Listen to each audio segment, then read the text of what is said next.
Morning, everyone. Here we are, just about to start turn four, turn five, turn four. Um, and I've got to make a bit of a rough decision here for the deployed uh, inept team and my reserves. So I do have the Pacific Operations Sector Kauai team on standby, and they would be inserted by helicopter from a landing ship that Inept has off the coast. So it's an 8-man team led by Ron Palma, and because I have two um, pretty severely wounded guys, like they've got 2/3 of their life is ebbing out of them, or their life force is ebbing out of them. And I've also got one of my boat's crew who's on the shore side of things, is also badly wounded. I'm gonna bring in the backup crew as well. Now, there's good and bad to that. The good part is it gives me a whole bunch of extra firepower from an inept point of view. The bad news is you never like to lose an inept operator. So these guys are going to be inserted right here. They're going to be dropped right there via the helicopter.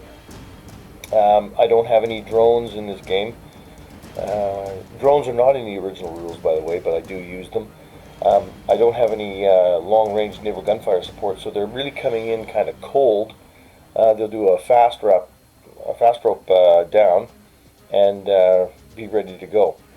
So their helicopter, I don't have a model of what I want, so I'm not putting one on the board, but it would be a futuristic, I don't know what the word would be, not stealth, but very quick, not supersonic, but much faster than your standard helicopter, like probably 400, 500 knots, and capable of taking some damage.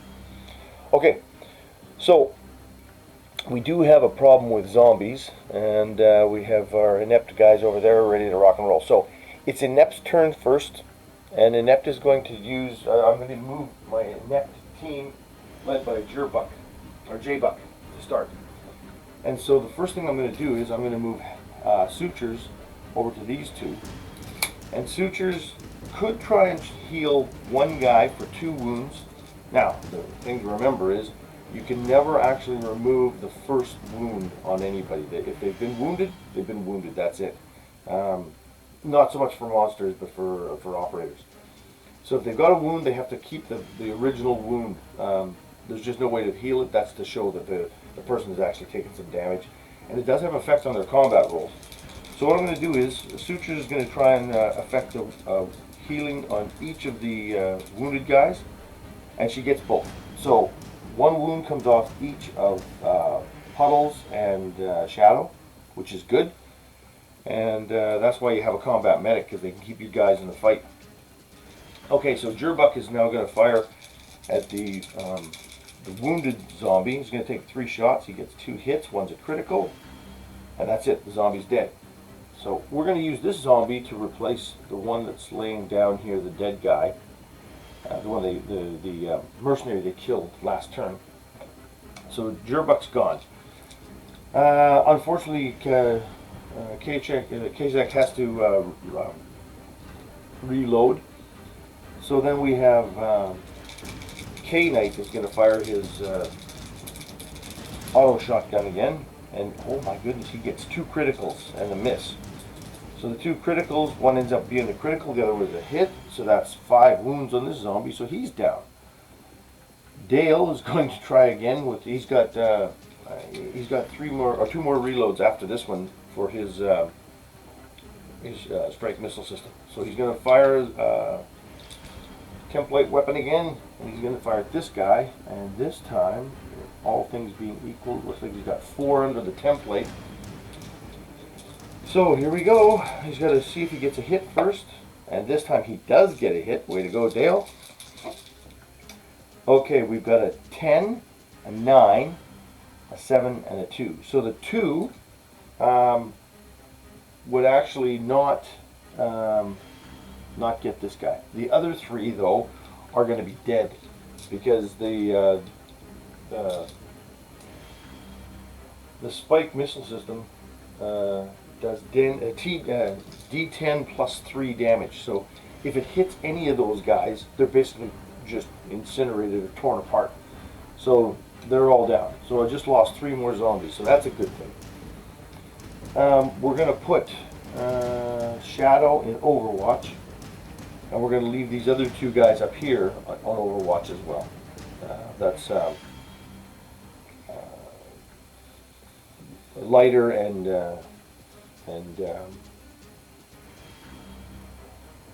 Lighter and who's the other one?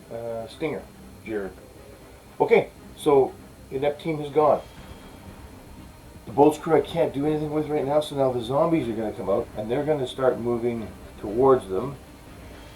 So we move the zombies one at a time, and the zombies can move 15 inches. That would mean they actually get into or just shy of contact. So they're going to get to about here. So we're going to use Shadow is going to open fire on that first zombie. Short range. Oh, 3 criticals. Nice rolling. And that one's down. He's got 2 critical hits. So he kills that guy. So the next one comes out. And this time Lighter is going to fire at him. He's got 5 rounds. And he got 1 critical and 1, 2, 3 hits. So that's 4 total. With the critical first, gets a wound. And oh, geez, you only wounded him twice. Uh-oh, that's not good. The next zombie comes out. And, Jared's going to fire at the wounded zombie. We get 2 shots with his battle rifle. We get 2 hits, and that's it. This zombie's dead too. And then the final zombie comes running up here. So all these guys have used their Overwatch.